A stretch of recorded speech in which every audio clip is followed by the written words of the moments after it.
Cornhole Champions. I'm Zachary Oren Smith. I'm here with Amie Rivers and Avery Staker. 2.5 years after a freight train derailment sent toxic chemicals into the air, water, and soil of East Palestine, Ohio, the federal government is finally launching a major health study. But here's what I thought was really fascinating about it. The Trump administration is spending $10 million in a single study, while simultaneously slashing billions of dollars from the scientific research apparatus of the United States. I wanted to start with a couple of details because folks may have forgotten about East Palestine.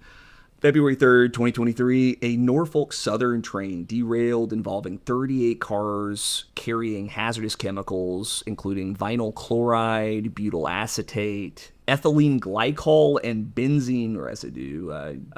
Breathing problems and other respiratory health symptoms of residents almost mirror some of the stories you heard coming after first responders to September 11th. I mean, people are left with pretty serious health problems. Man, the NIH director under Trump said that the NIH is working to ensure that these people of East Palestine and the surrounding communities are listened to, cared for, and get the answers they deserve. This multidisciplinary research program will focus on public health tracking and surveillance of the community's health conditions to support health care decisions and preventative measures.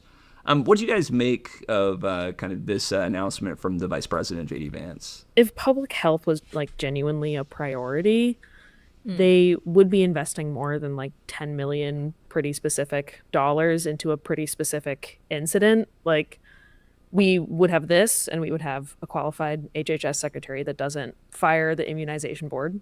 Like, we would have this study, and we would have the research. Like, we would have research going into the effects of like long haul COVID, because that's a thing that people are facing. This, and we would have that, $750 million for other NIH research grants. It's just like, why are you? This is specific, and the NIH is like a federal agency too, so the Trump administration has control over what the NIH does, more control over what the NIH does versus giving out grant money to a university and letting them do with that what they please.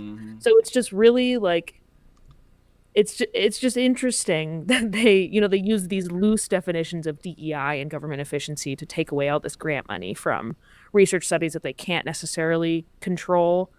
And then they give 10 million very specific dollars to this very specific study. I believe that the people of East Palestine, Ohio, should have answers and should have help with their health issues as a result of this incident. It should be this study, but the fact that it's this and only this, and it's something that the Trump administration has a lot more jurisdiction over than it would be, say, that University of Iowa doctor that was investigating the effects of vitamin C on pancreatic cancer treatment, because they canceled that because he had the word diverse in his application. Like, it's if the priority was public health, we would have this and so much more. This is just too specific for this to be motivated genuinely. And by the numbers, right, $10 million is a ton of money for me, but when we're talking like broadly about what the the amount of money that our R&D infrastructure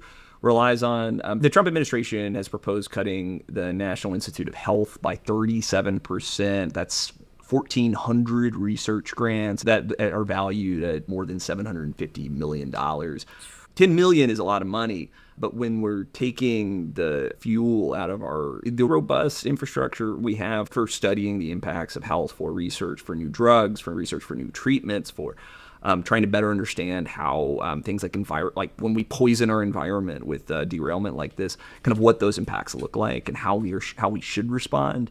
I don't know. It's like we're talking apples and oranges in terms of funding. You add on top of that, I mean, like, I'm a Katrina kid, right? And I remember the amount of displacement, the way that a natural disaster, right, can like really devastate a region, and how that impact is felt.